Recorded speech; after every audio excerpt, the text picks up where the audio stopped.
Hello world! What's up, guys? This is Dave Van Auken once again on the Fight Bananas podcast. How's everyone doing out there?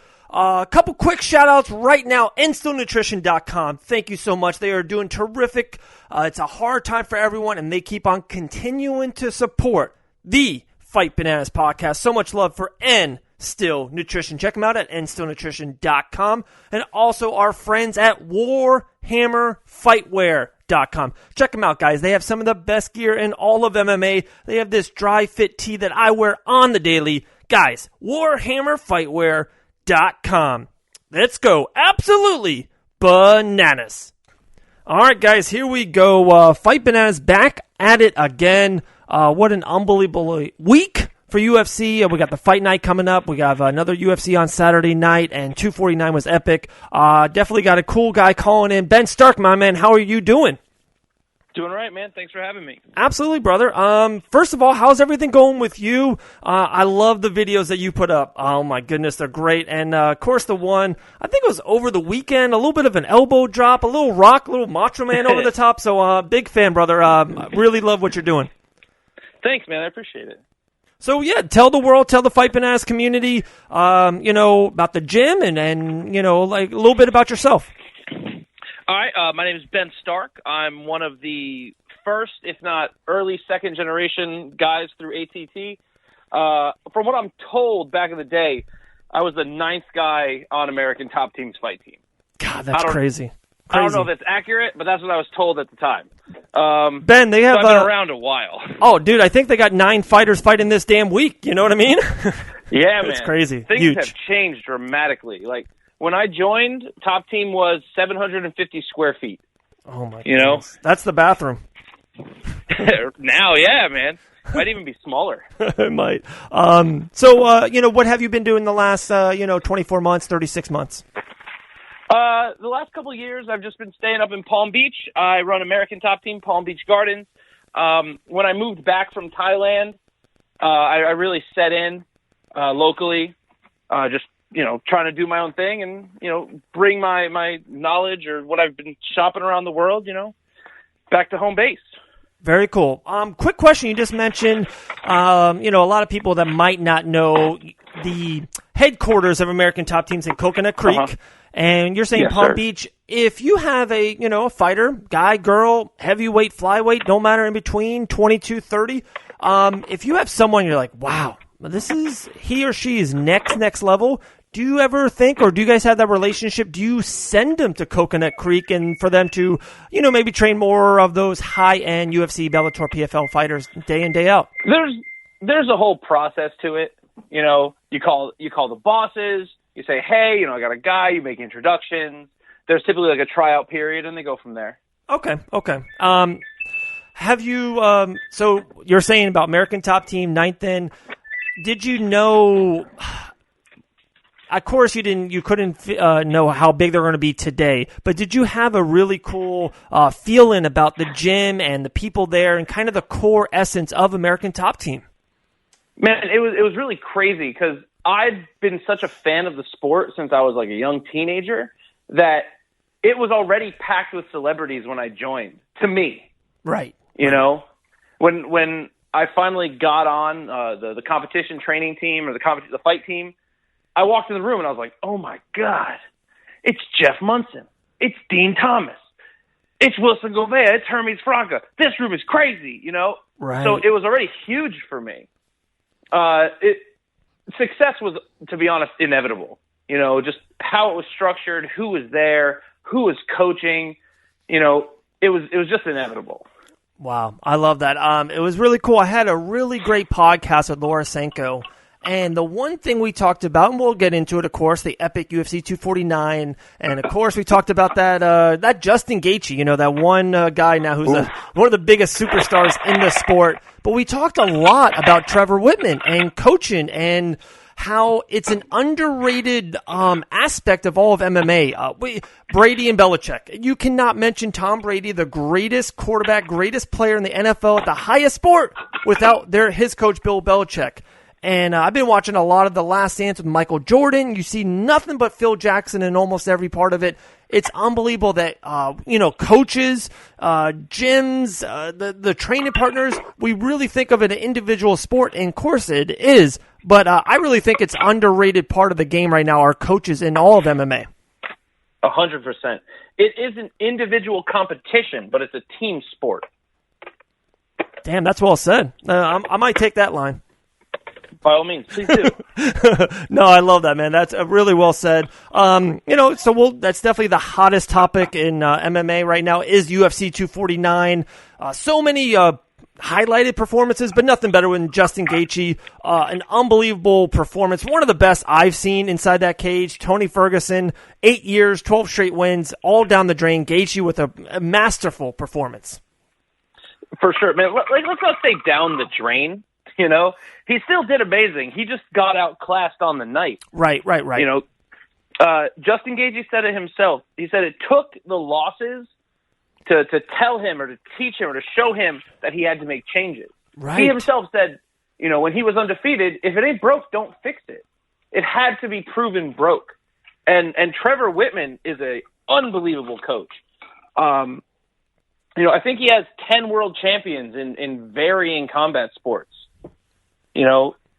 He is not a joke. And I love what he preaches because he focuses on core basics, proper use and proper application of those basics. Function over form. Cut the flash, cut the flare. It can be in there, but it can't be your game. You know what I mean? Right. No, I'm loving it, man. This is why I was so happy to have you on, Ben. You can definitely talk about things that we can or maybe even understand. And I just love all aspects of the game, it's unbelievable. I've been in those rooms. I've been in so many gyms over the last, especially 18 months. And when one of the coaches, even a boxing coach, I love me some Billy Patton over there at ATT, hey, put your left elbow, maybe a centimeter down. And the guy's like, huh? No, just a centimeter. And he's doing. And then, he goes for a liver shot, and that centimeter, shuns it away, blocks it away just enough. And it's the fight game, you think about it, and the people who maybe don't understand it, or maybe the middle stream that doesn't get it yet, it's maybe barbaric, or maybe it's really, brawl. Everyone's seen a bar brawl. Guys, it's not that. It's especially now in 2020, the UFC, it's so high class. It's so technique-based. What Mitchell did to Rosa, some people, that was a 15-minute grappling match. It wasn't even a fight, really. Man. And I would love for... Rosa has unbelievably high-level jiu-jitsu. Oh, yeah. Black belt. And that's not preferential speaking. It's not just because we're on the same team. Not because we have the same grading professor, but his jiu-jitsu is phenomenal. It's been phenomenal since I met him as a purple belt. He's super good. I was stunned by Mitchell's performance, right? 100%. Right, and there's a couple things I want to hit on there. One is I talked to TJ DeSantis, and he said this on one of his shows, and I was like, wow, he really did nail it. And I love giving people credit when they nail something. TJ was like, people were so high on Mitchell that night. And he deserves every rocket fluid he's going to get in the next, 36 days, right? But Rosa deserves a ton of credit. No one understands how many submission attempts he got out of, how close they were, how dangerous it was, and then how great Mitchell was on in that night. Like they said, Rosa... I hate saying it, deserves the silver medal. He was right. Even in a loss, he looks, beyond impressive. He showed heart beyond, compare. He was in some terrible situations. Now, keep this in mind. This man had serious spinal surgery 7 months ago, right? And he fought out of how many twisters? 4. You know what I mean? We're talking about, ruining... I think he had a disc replacement. These things aren't concrete, and he's getting cranked on quite hard and still kept his head in the game, stayed technical, made the right moves, and got himself to safety. Most people would have just panicked going, oh my God, my neck is new. I can't. No. His behavior, his game, his defense was perfect. Yeah, it was incredible. It really was. And some nights it's a one man's night or a female night, and that night was definitely Bryce Mitchell. I'm not too sure if I can't wait to see him in the near future and see if he is that top 3, top 5, a championship guy, or was it just his night? There's so many times in this game that for whatever reason it's the other guy's night, and you just kind of tip your hat and move on. And I would love to, see where they're both at in 12 to 15 months. For sure. 2 more ATT guys that had, both the same division. 2 heavyweights had a really good UFC 249.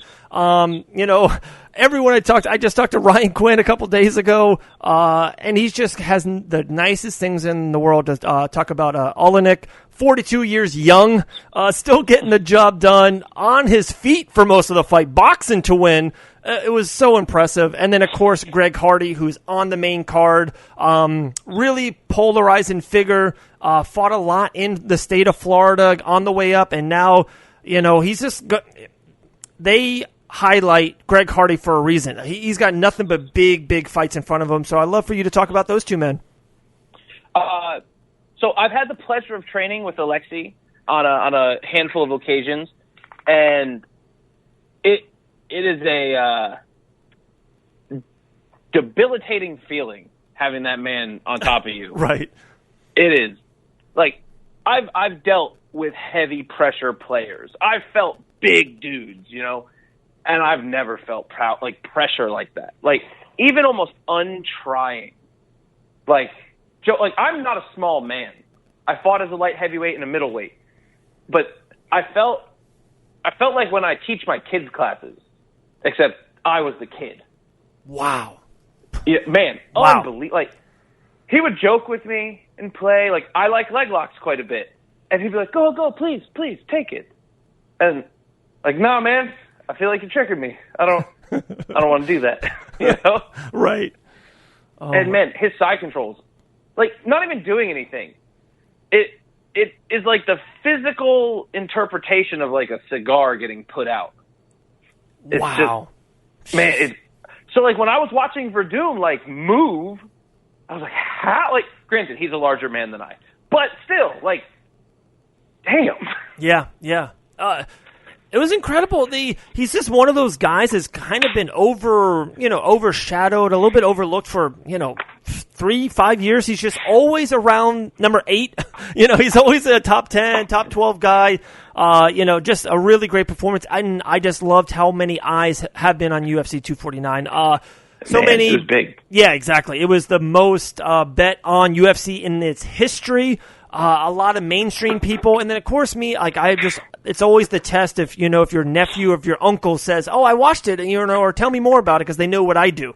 So when they ask about it, I'm like, okay, the UFC hit it, the UFC nailed it. They want to know, and so let's talk about the man of the hour right now, Justin Gaethje. The losses only added tools for the toolbox. He lost 2 in a row.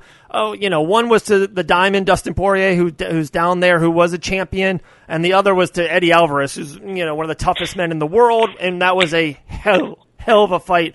Yeah, man. But, dude, he's on, it just seems like he just did it a couple little calculated moves, a couple different things different, and it looks like they're going to try to do that, Habib and Justin, and of course everyone's on that other side right now. I just can never pick against Justin Gaethje again. Just what a performance.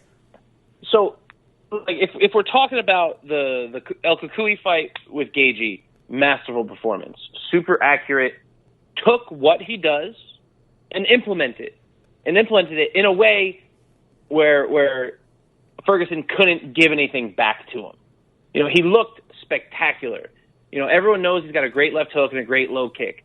But the way he was fading and coming back with the cross or the overhand and hitting them long and kind of snaking over the limbs and like, man, you've never seen Tony Ferguson, 1, get hit like that, 2, show damage, or 3, get shook, get rocked and finished. You know what I mean? Right. At least not in the last decade.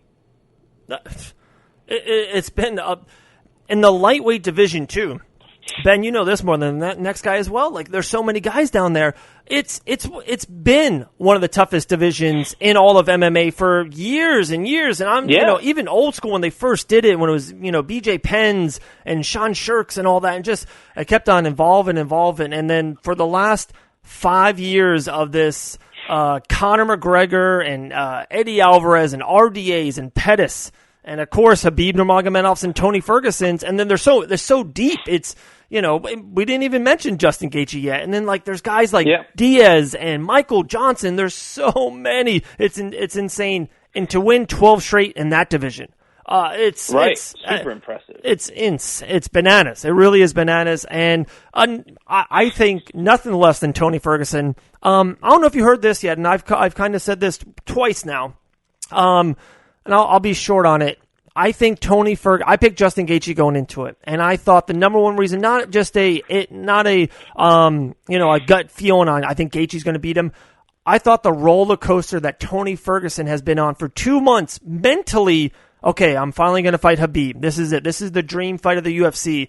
No, I'm not going to fight him. Actually, I might fight him. He might fly back from Russia. No, I'm not. Okay, we're going to move the date. We're going to fight Gaethje. Okay, we're going to fight Gaethje in California.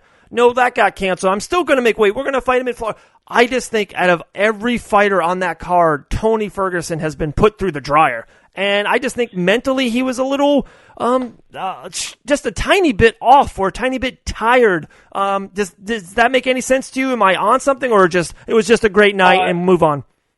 Yes and no. Okay. So Ferguson has never really shown has never really shown himself to be a head case. And when you hear like Eddie Bravo talk about him, they talk about he is the strongest-minded, strongest-willed individual they've ever met. But that being said, if you've had an 8-week or 12-week training camp for the biggest fight of your career, for the big-time title, and then it's also been canceled 5 times.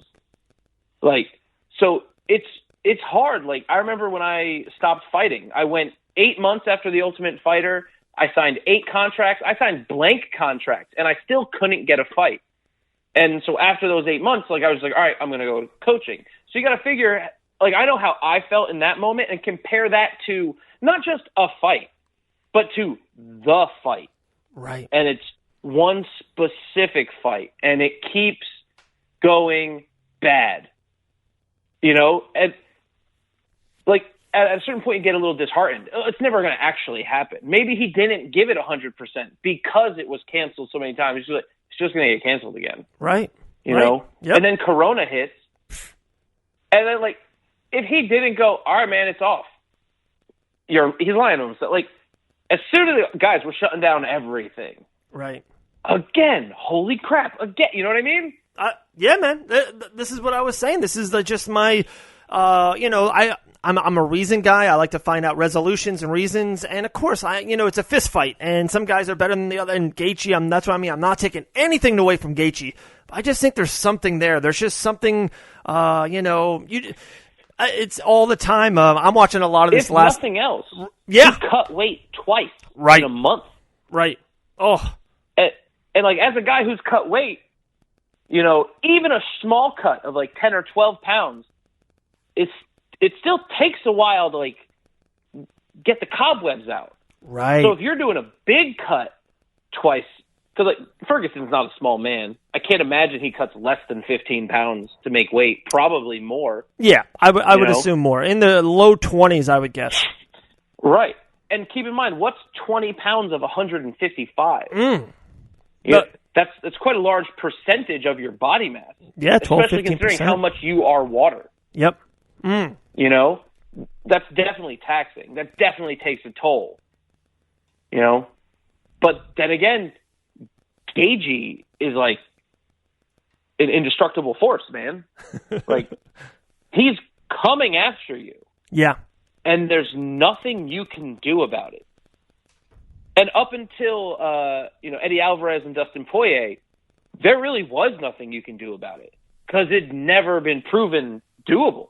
Right. You know what I mean? Yeah. Oh, dude. And there was definitely a time, and I don't know if you remember it, literally blow by blow, there was a time in that Eddie Alvarez-Gaethje fight that if the ref would have jumped in on, Gaethje beating up Eddie, you were like, yeah, okay. Dude, he went through it enough. Yeah. You know what I mean? So you could easily be saying right now the man is, 24-1 against Dustin, who's, an interim champion his own damn self on the way. So there you go. That's another lightweight. I just mentioned 10 lightweights, and I didn't even mention Dustin the Diamond. So to win 12 straight by Tony is incredible. I hope, as a fan of the sport and of just all the men and women who, do this grind, right? I hope he takes 6 months off, just really rest and, charge back up physically, of course, and mentally. A huge fight is up for him next. I'm not one of those guys thinking he's down the charts of 7. It literally could be a Diaz, a Conor, a Khabib, or a Gaethje. Like that's probably it. The list should be super short. Literally take off the rest of the year, or just give him that New Year's Eve fight, and hopefully he can take care of himself. If there's nothing else, there's actually a good question I think I got for you. If there's anything else you want to hit on UFC 249, or the biggest thing for me, because I'm a guy who subscribes to a similar, thought process to Trevor Whitman, and that focusing on the basics and like proper technique and application thereof. I hope that this drives home the importance of the basics and the core values of what people learn, and people stop focusing on tornado kicks and more flash than function in fighting. Right? Come a little back to reality for the patrons. It seems like it goes in ebb and flows, right? Like for 2 years, you had to be a wrestler. You had to wrestle people to win, and that's all you did. Then it was like boxing was hot, and then kickboxing. You know what I mean? So it goes in ebb and flows. And I think with this, I think that a lot of limelight will go to Trevor Whitman, just because with no fans there, you heard a lot of what Trevor was saying. Take 10% off. Gaethje slower, more, less, like just, calculated, make sure you move your head off the line. Just a cup. Huge props to Gaethje here. You saw him. Trevor Whitman called him out on his losses mid-fight. And that is, I've cornered thousands of fights at this point. Right. Never in my life have I seen that. And not only that, Gaethje was unshook and responded. He corrected Whitman on how many losses he had because he got caught up in the moment. That is super impressive presence of thought on Gaethje's part.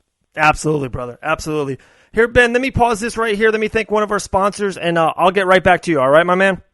Yeah, man.